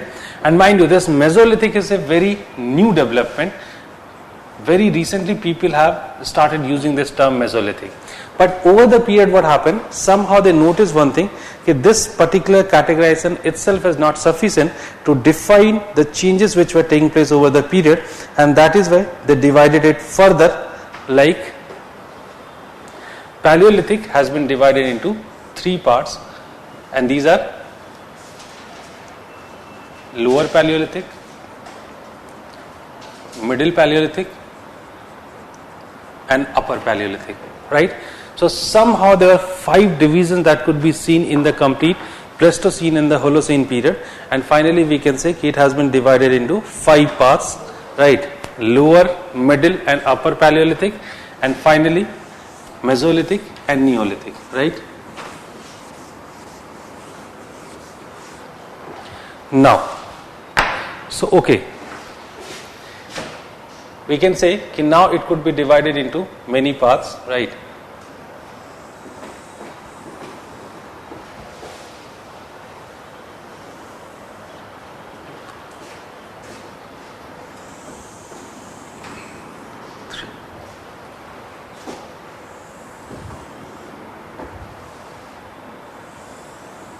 Five, right?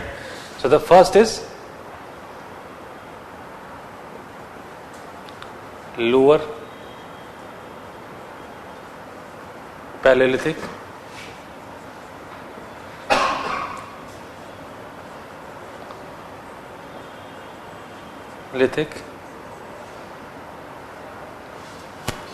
Upper Paleolithic,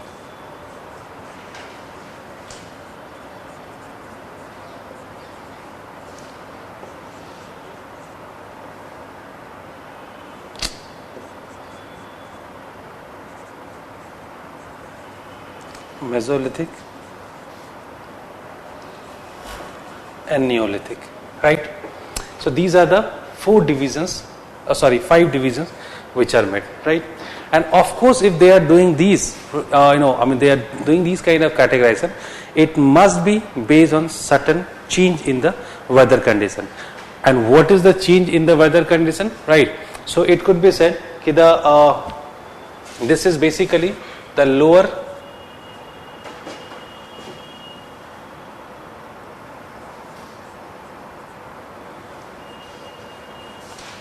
Paleocene, right?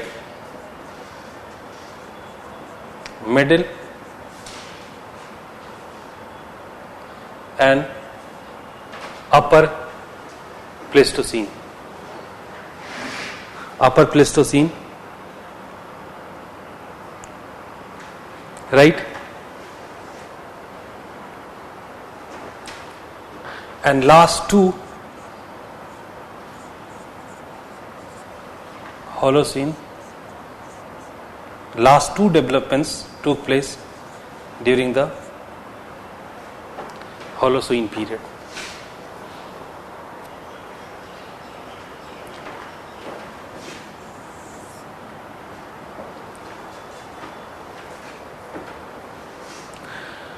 Look, whenever we talk about these kind of changes, so normally it is very tough to generalize or put it in a particular time frame, but even though we tried for that, why it is very tough to put it in a time frame?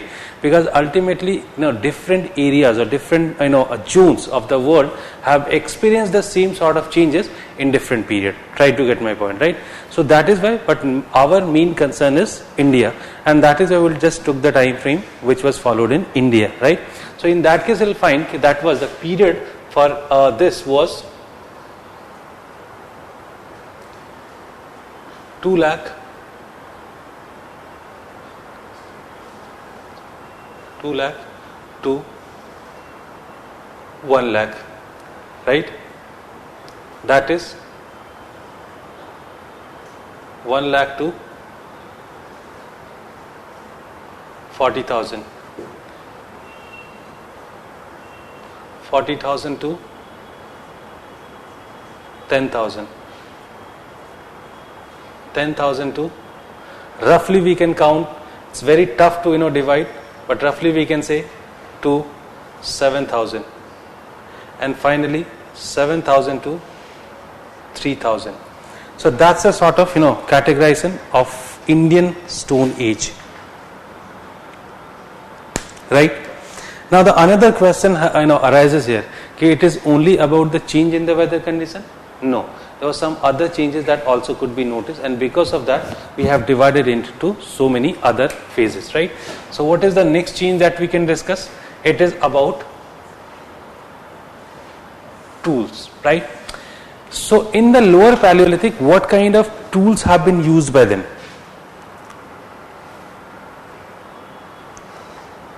Right? So as I told you, initially what kind of tools were used by them? Hand axe, right?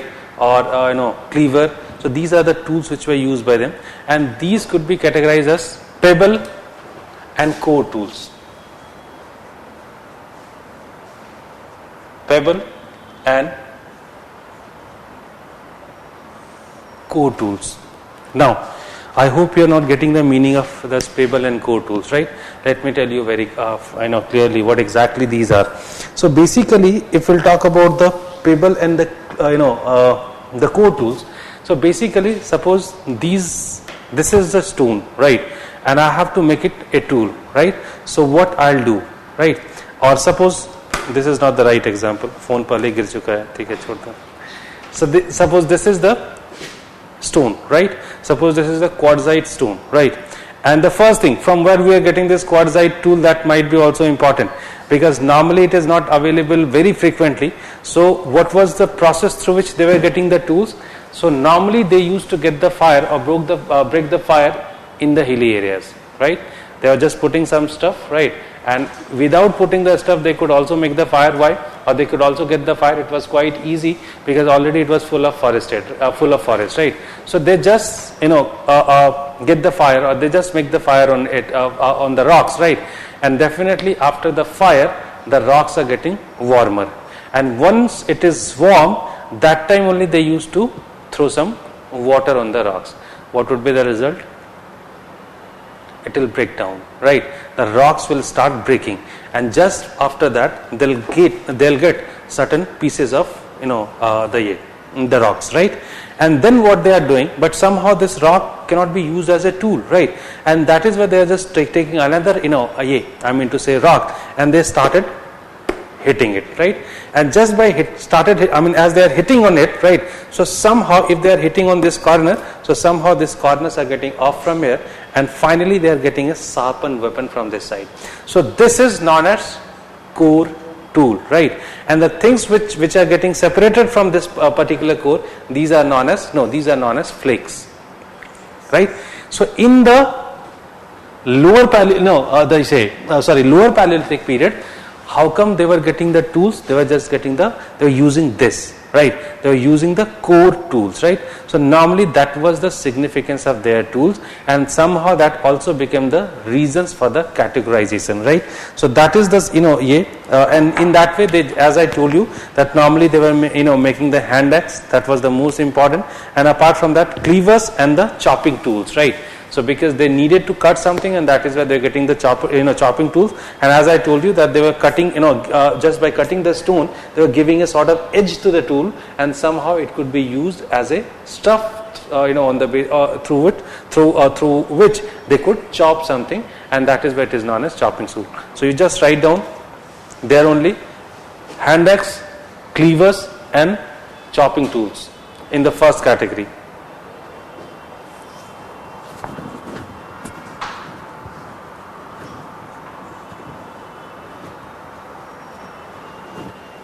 Right? Now, in the second middle Paleolithic, definitely they continued using the core tools. Right? But here you will find that they have started using the flakes as well, right? And that is why the flake tools became important. Now they have started using the flake tools.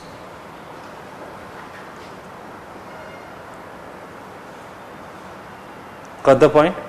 What is flake? What was flake? That was which is basically get off from the bigger tools, right? Or the bigger stone, that is known as flakes. So basically that has been used by them. And finally in the upper Paleolithic, the third one, upper Paleolithic, they have started using the blades and burins. Burins. Blades and burins. Right? Now this is again the part of that flake, right? But that flake has been given a proper shape, and that is why this is known as blade and burins, right? Now in the Mesolithic period, they have got some specific tools, and these are known as microliths, right? So they have started using some stone, tools basically. Some stone tools, some micro or small tools, and that is why these are known as microliths. And finally in the Neolithic you will find that they have started using the polished tools.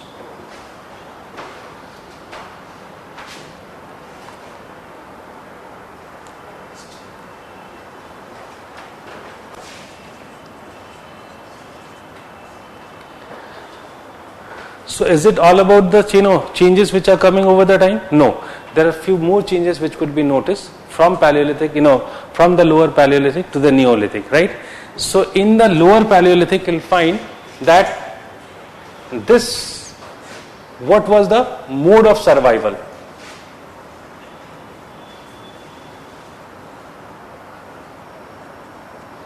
So basically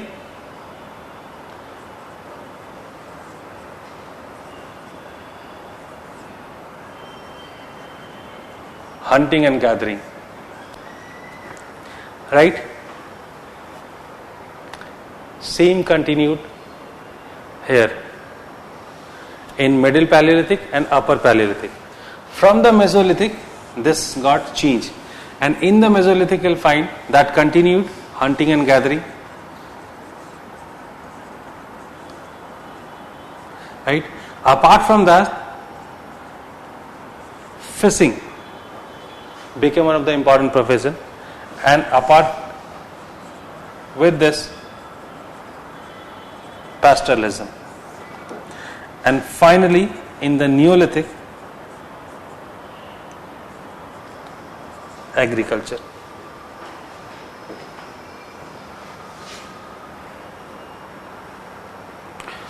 Or instead of agriculture you can write, it would be better,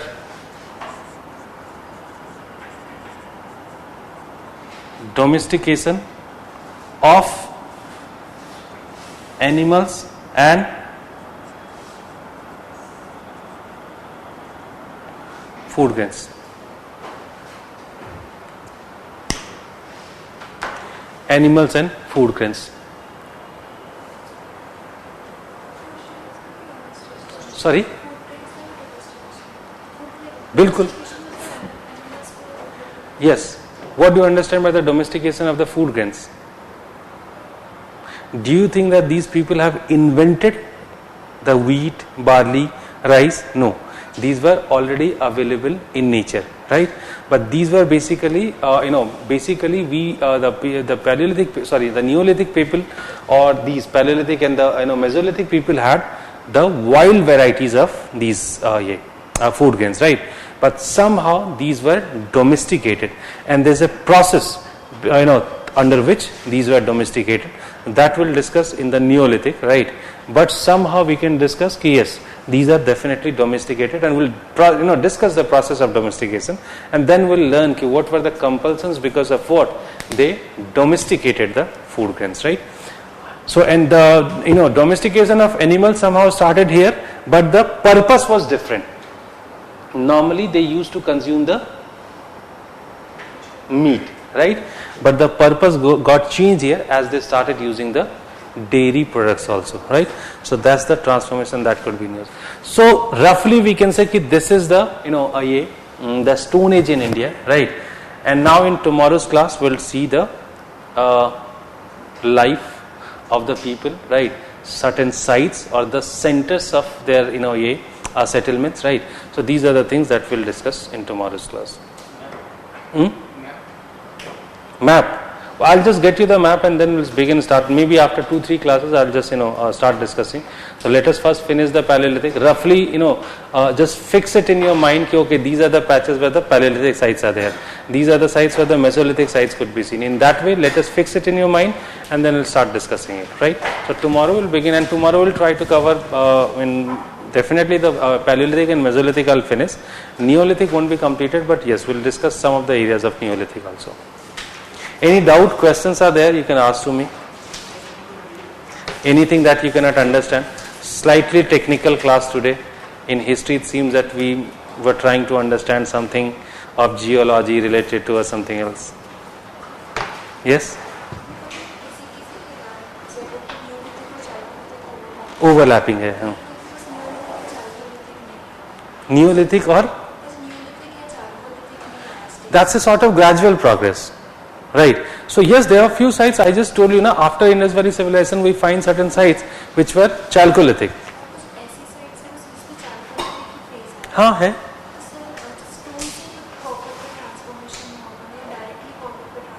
नहीं, actually they are, as I hope you didn't get the point properly.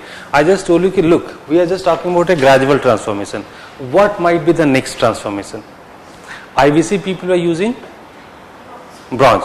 That was the that is alloy of tin and copper. So it means that at the next level they might have started using the copper, because as you do know that the copper was locally available, right? Whether tin was not locally available. So it means that they might have started using the copper. So the next level, if we'll discuss, that must be the copper, right? So but as I told you that there were few problems are there with copper, right? Copper cannot be used as a tool, and that is why they continued with the stone, and that is why it is known as Neolithic Chalcolithic, right? But after Indus Valley civilization, you'll find that in that particular stage they were only using the copper.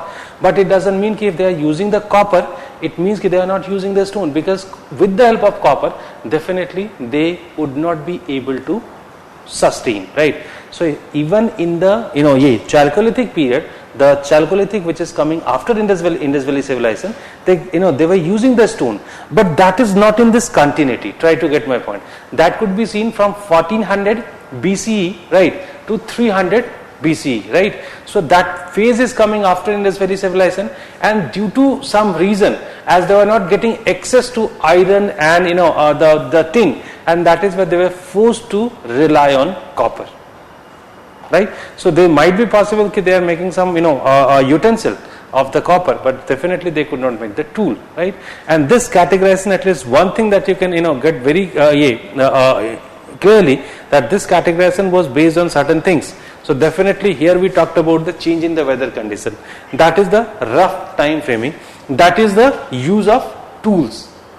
So why did I use the tools only? Because in the beginning only I just told you that use of tools is somehow marking the change, and that is why it is easy to understand the changing people, right, on the basis of tools, right?